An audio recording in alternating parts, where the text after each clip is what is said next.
자, 인조인간에서 견골인간으로 재탄생한 김영 몸소리 텔러 모셔볼게요. 어서 오세요. 반갑습니다. 안녕하세요. 저는 뼈를 깎는 노력으로 근력 나이만큼은 30대를 유지하고 있는 61세 김영입니다. 우와. 어머, 아니. 어머. 대단하신데요, 진짜?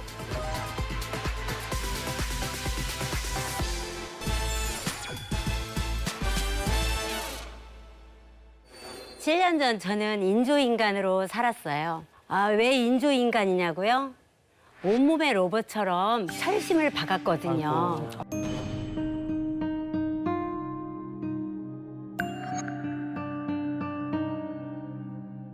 밤늦게 친구들하고 만나가지고 집에 가던 길에 달리는 차에 치여가지고 교통사고를 당했어요.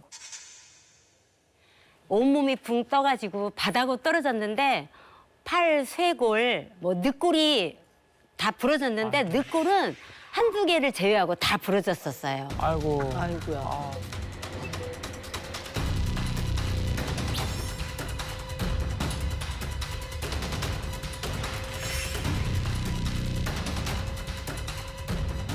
심지어는 입술에 하얀 가루가 묻어서 혀로 이렇게 해봤더니 달려온 그 승용차 그 속력 있잖아요. 그게 너무 강하다 보니까 여기를 받았지만 여기 치아에 있던 그게 바스러져가지고 입술에 붙어 있었던 거예요. 그래서 너무 아파가지고 그때는 통증이 심해서 눈을 뜰 수가 없었어요. 그래서 의사 선생님도 그랬어요. 이렇게 많이 부러진 사람은 요 근래 처음 봤다. 이렇게 혀를 내두를 정도로 대형 사고이다 보니까 뼈는 진짜 아파요. 근데 아픈 게 그냥 아픈 게 아니라 오한까지 와요. 막 온몸이 으슬으슬 추우면서 담요를 덮어도 왜 추운 거 있잖아요. 그런 상태에서 일어날 수도 없고 누워 있어만 되잖아요. 늑골이 다 부러졌으니까. 대소변도 거의 병상에서 간병인에 의존을 했었어야 돼요. 저 혼자 일어날 수가 없으니까. 정말 이대로 죽으면 고통이 멈춰질까. 너무 이제 힘들고 아프니까. 그러니까 그때는 제가 몰핀 주사가 없었으면 견딜 수가 없는 그런 하루하루였죠. 그래서 1년 동안은 뼈에 철심을 받고 지내야 했고요.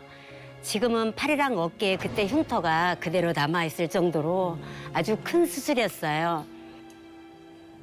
근데 왜 이렇게 뼈가 엉망으로 바스러졌냐 알고 봤더니 골밀도 수치가 제가 마이너스 2.5 이상이면 골다공증 판정을 받는데 제가 수치가 마이너스 4.4였어요. 4.4였어요. 아이고.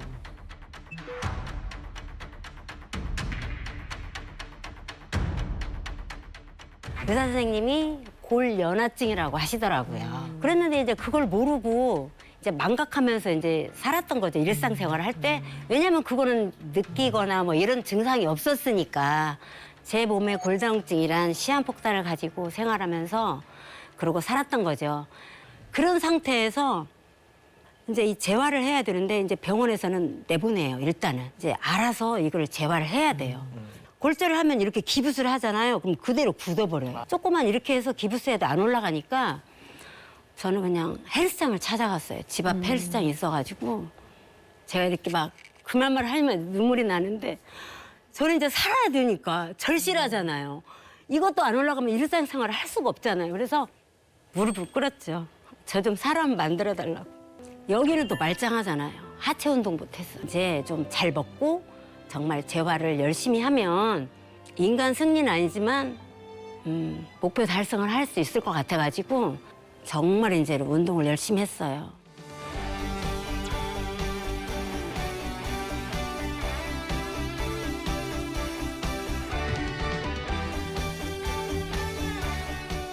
안 될 줄 알았는데 하니까 20, 30대처럼 훌륭하지는 않아도 어느 정도는 되더라고요. 다행히 지금은 뼈가 시리거나 아프지는 않아요. 남들은 교통사고 후유증이 있다고 물어보는데 아직까지는 감사하게 저는 한 번도 없었어요. 이야. 다행이다. 그래서 아주 지금은 잘 지내는 중이고요. 제가 이제 어떻게 운동을 했는지 화면으로 보여드릴게요. 이곳은 제가 제일 좋아하는 공간 헬스장이에요. 오늘은 제가 저기서 오늘 근력 운동하는 거를 몇 가지 좀 보여드리려고 왔거든요. 운동을 해야 된다니까. 진짜.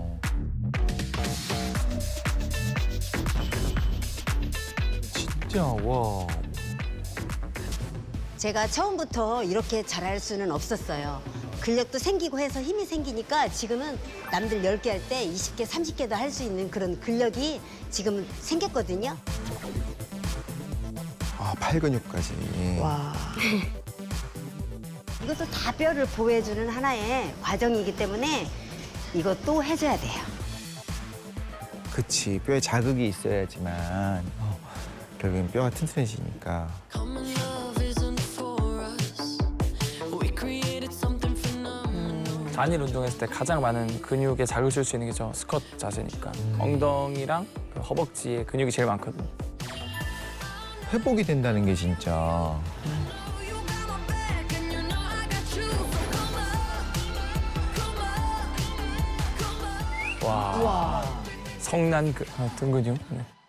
50대가 다 돼서 운동을 하려고 하니까 근육이 잘 안 붙어요. 하지만 뼈를 깎는 노력으로 계속 하다 보니까 이제 첫 프로필도 찍고 시니어 그런 머슬데이, 보디빌더 데이도 나가게 되었어요. 또 먹는 게 제일 중요하잖아요. 그렇죠. 제가 어떻게 먹고 이렇게 식단 관리를 하는지 화면으로 보여드릴게요.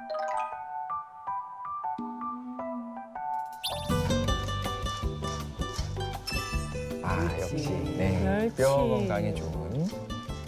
난 지금도 멸치가 맛있던데.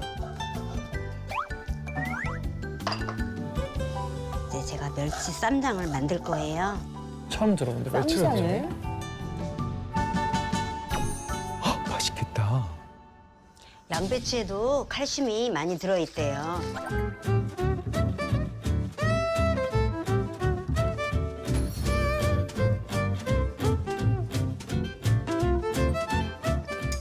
여기에다가 저렇게 먹으면 진짜 뼈 건강에 진짜 좋겠네요.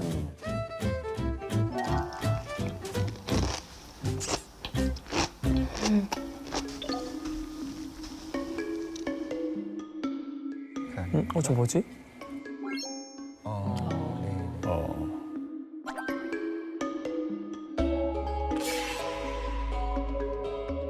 엄마가 이제 저혈압이셨다가 갑자기 또 고혈압이 생겼고 현재는 이제 당뇨약을 챙겨 드신다고 하세요. 근데 저도 똑같은 과정을 겪고 있거든요. 당뇨까지는 아니지만 계속 당이 높아지고 그래서 혈관 관리도 꾸준히 하려고 노력하고 있어요. 저한테 뭐 먹냐고 많이들 물어보거든요. 자, 혈당, 혈압. 비타민 K2인데요. 제가 칼슘만 먹었는데 혈관 질환 있는 사람한테는 석회 위험이 있다고 하더라고요. 일단은 혈관 건강도 챙겨야 되고 뼈 건강도 챙겨야 되잖아요. 비타민 K2를 챙겨 먹고 있어요. 어떻게 다 알고 계셨네요. 공부하시다 보니까. 그러니까요, 네.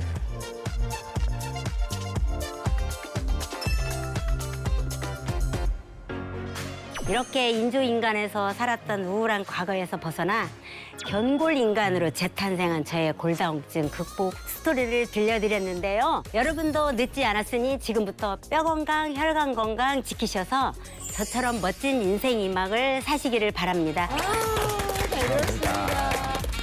좀 무서운 이야기인데 김영 물소리 딜러분처럼 골다공증 수치가 좀 심한 분들은요. 그냥 기침만 해도 갈비뼈가 부러지는 경우가 있어요. 아, 진짜. 와. 아니, 사진을 보면 미국 매사추세츠주에 사는 66세 한 여성의 복부 사진입니다. 근데 멍이 굉장히 심하게 들어있잖아요. 멍이에요? 멍이 있는 와. 거예요. 아이고. 일단 이분은 2주 동안 심하게 기침을 한 거죠. 중간중간 좀 심하게 크게 하기도 하고. 근데 오른쪽 옆구리에서 심한 통증이 시작이 됐는데 이상하다 싶어서 병원에 가보니까 9번째 갈비뼈가 부러진 상황인 거예요. 근데 문제는 뚫고 나오게 된다. 그래서 부러진 갈비뼈가 간이나 비장, 심장을 찌르게 되는 상황이 된다면 그렇게 되면 출혈성 쇼크로 인해서 인해서 이제 분초를 다투는 상황이 될 수도 있는 거잖아요. 그래서 응급 상황이 될 수도 있는 무섭다. 상황이다라는 거고, 폐가 찔리게 되면 뭐 기흉이나 혈흔 같은 호흡곤란이 발생해서 굉장히 불편해지기도 하고, 이제 골다공증이 심하면 기침만으로도 위험한 상황이 될 수 있다라는.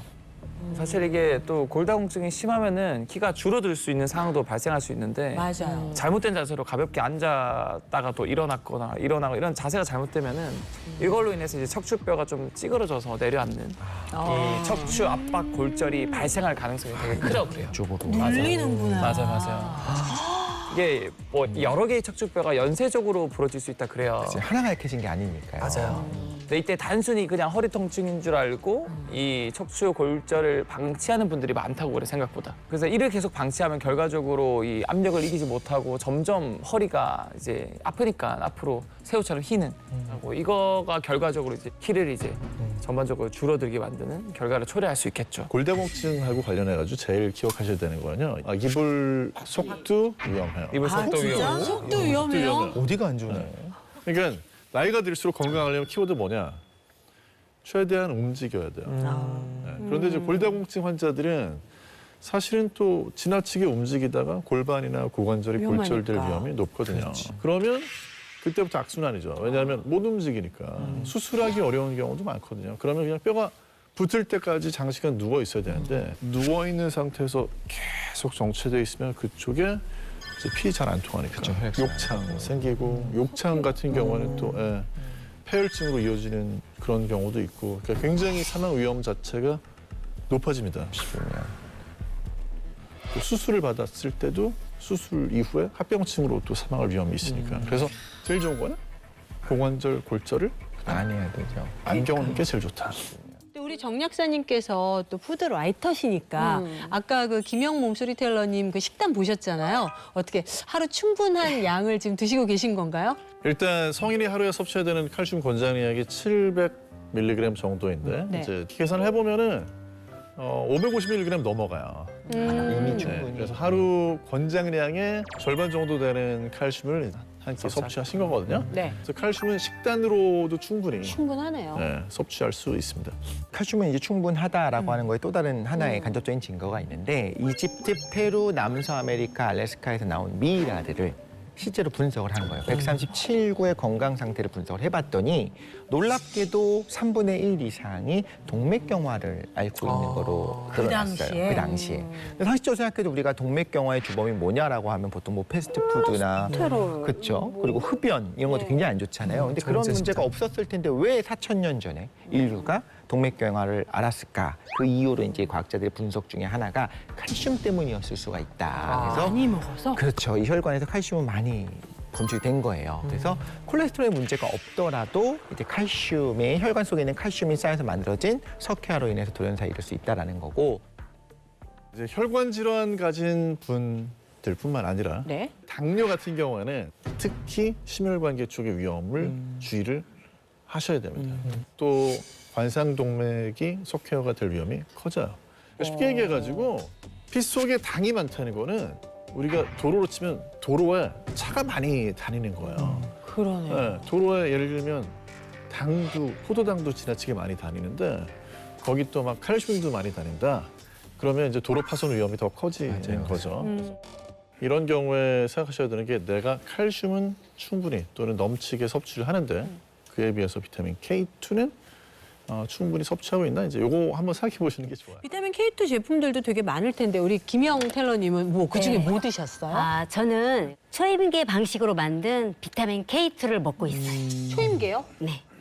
뭐죠? 초임계, 초임계 유체를 이용한 방식을 얘기하는데 비타민 K2는 지용성이기 때문에 기본적으로 기름 성분이 있어야 녹아 네네. 나올 수가 있어요. 그럼 그 기름을 뭘 써서 추출을 할 거냐? 액체와 기체의 성질을 다 가지고 있는 이런 성질을 이용하는 겁니다. 이런 걸 이제 초임계 유체라고 하거든요.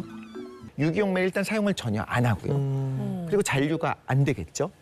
K2는 지용성 비타민이기 때문에 또 비타민들이 고온에서 추출하게 되면 산패가 될 수도 있고 변형이 오게 되고 원물이 송산될 수가 있잖아요. 그런데 초임계 유체 방식은요 50도 정도면 추출이 가능해요. 그러니까 50도 정도라고 한다면 원물의 산패나 변형의 위험이 없는 거죠. 그래서 영양 성분의 활성을 증가시키고 오래 갈 수 있는 좀 진보된 방식을 사용해서 추출한다. 사실 비타민 K2를 선택할 때도 이걸 어떻게 추출했냐에 따라서 불순물이 얼만큼 들어있는지 안 들어있는지도 천지차이거든요. 초임계 방식으로 추출하면은 고순도의 K2를 얻을 수 있으니까 김영 몸소리 텔러님처럼 이 초임계 추출 방식으로 얻었는지 K2를 아니었는지 이런 것도 충분히 고려해볼 사안인 거죠.